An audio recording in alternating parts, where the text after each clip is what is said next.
शांति। प्रातः मुरली बाप दादा मधुबन। मीठे बच्चे, याद की यात्रा में रहो तो तुम्हारे पाप कट जाएंगे, क्योंकि याद है तलवार की धार, इसमें अपने आप को ठगना नहीं।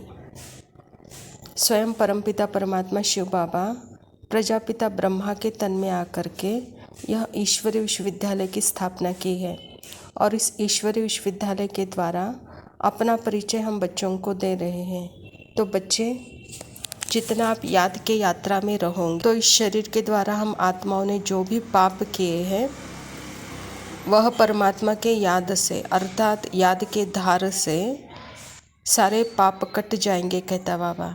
इसमें अपने आप को धोखा नहीं दो, ठगो नहीं, क्योंकि यह याद जन्म जन्मांतर के पापों से मुक्त कराती है। प्रश्न है, बच्चों को कैरेक्टर सुधारने के लिए बाप कौन सा रास्ता बताते हैं? बाबा कहता, बच्चे अपना सच्चा सच्चा चार्ट रखो। चार्ट रखने से ही कैरेक्टर सुधरेंगे। देखना है कि सारे दिन में हमारा कैरेक्टर कैसा रहा। किसी को दुख तो नहीं दिया, फालतू बात तो नहीं की, आत्मा समझकर बाप को कितना समय याद किया, कितनों को आप समान बनाया। ऐसा जो पोता मेल रखते हैं उनका कैरेक्टर सुधरता जाता है। जो करेगा सो पाएगा, नहीं करेगा तो पछताएगा। तो परमात्मा पिता कहते कि बच्चे, कैरेक्टर सुधरने का रास्ता स्वयं परमात्मा बताता है। बच्चे, आप सारे दिन में जो कुछ भी करते हो या जो कुछ भी आपके द्वारा होता है वह कर्म का, बोल का, श्रुति का, संकल्प का वह सच्चा चार्ट मुझे सौंप दो, कहता बाबा। तो सच्चाई से अपना पोता मेल बाप को देना, यही जैसे अपने कैरेक्टर को सुधारना है। धारणा के लिए मुख्य सार है, सवेरे सवेरे एकांत में बैठ प्रेम से बाप को याद करना है। सारी दुनिया को भूल जाना है। परमात्मा की याद सदा ही सुखकारी है, और सुबह का समय श्रेष्ठ समय होता है, सुखद समय होता है। तो ऐसे समय पर एकांत में बैठ प्रेम से परमात्मा को याद करना है। सारी दुनिया को बाबा कहता भूल जाना है।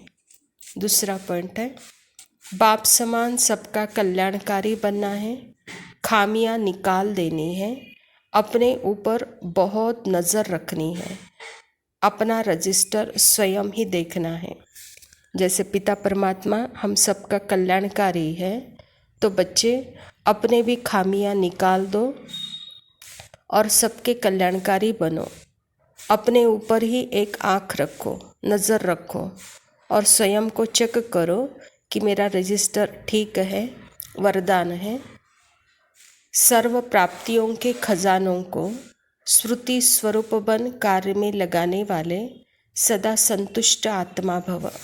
बाबा कहता, संगम युग का विशेष वरदान संतुष्टता है, और संतुष्टता का बीज सर्व प्राप्तियाँ है। असंतुष्टता का बीज स्थूल व सूक्ष्म अप्राप्ति है।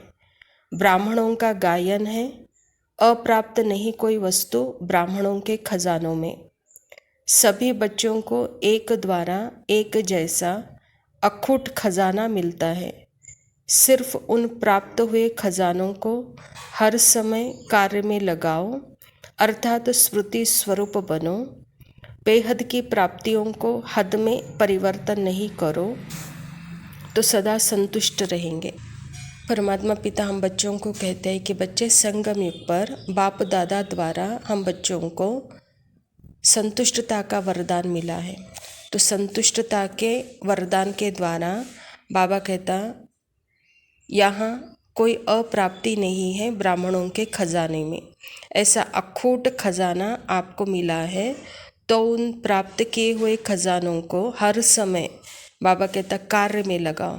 स्मृति स्वरूप बन करके बेहद के कार्य में सदा अपने आप को रखो, कहता बाबा। स्लोगन है, जहाँ निश्चय है वहाँ विजय के तकदीर की लकीर मस्तक पर है ही। आत्मा की निशानी है ही भ्रुकुटी के मध्य में, वह विराजमान है। तो यहाँ ही विजय का तिलक लगाया जाता है। तो आत्मा है ही सदा विजयी।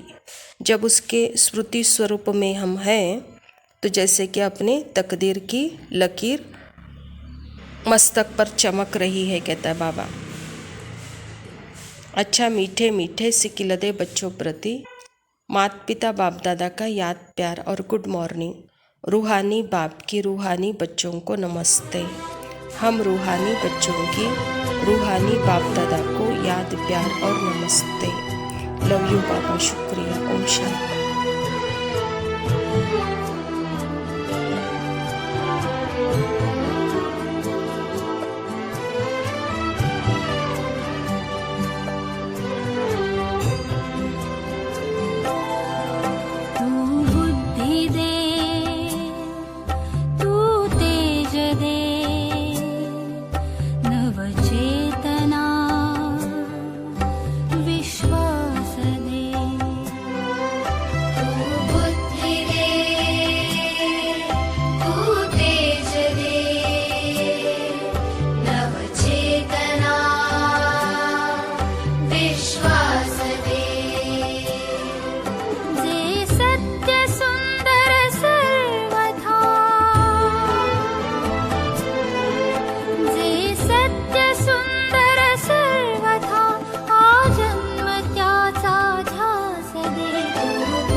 विश्वास दे